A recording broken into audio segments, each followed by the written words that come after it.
मराठा समजून घ्या. पुन्हा पुन्हा मी तुम्हाला काय सांगतो, आपण त्यांचं घेत नाहीत, आपलं घेतोय.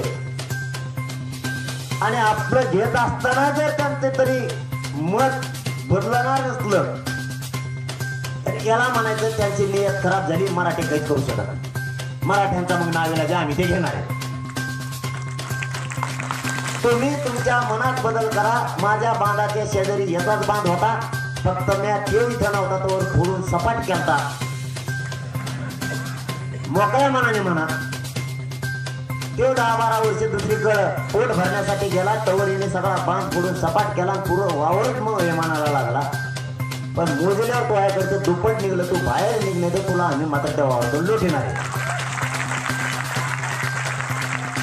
ह्यो मराठ्यांचा आत्ताही प्रामाणिकपणा आहे. फक्त तुम्ही खरं बोला, तुमची नियत खराब करून आमच्या गोरगरिबांच्या पोरांची तुम्ही वाटोळ करू नका. मराठ्यांनी आधी हे समजून घ्या, कोणताच मराठा मानला नाही पाहिजे.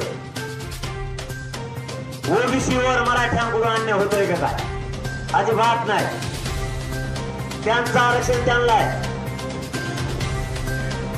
आरक्षण आपलं त्यांच्याकडे ते आपण मागतो,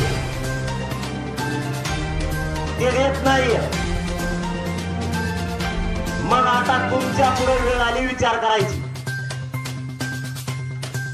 ती जी जमीन आहे ते घ्यायची का तुमचे पोरं उपाशी मरून द्यायचे का ऊस तोडायला पाठवायचे तुम्ही ठरवायचे. कारण आता ते तुम्हाला ठरवायला लागणार आहे. त्याचं आपल्याला 1 इंच बी नको, त्याचं आपल्याला 1 इंच बी नको. आणि आपण जर एखाद्याचं इंचभर खाणार असलो तर ती मराठीच्या अवलाद असू शकत नाही. पण आपलं का खाताय तुम्ही? आमच्या जर नोंदी सापडल्या ते आरक्षण पाहिजे, त्याच्यासाठी आता हा मुद्दा क्लिअर केला. त्याच्यासाठी काय ठरलं ते सांगतो.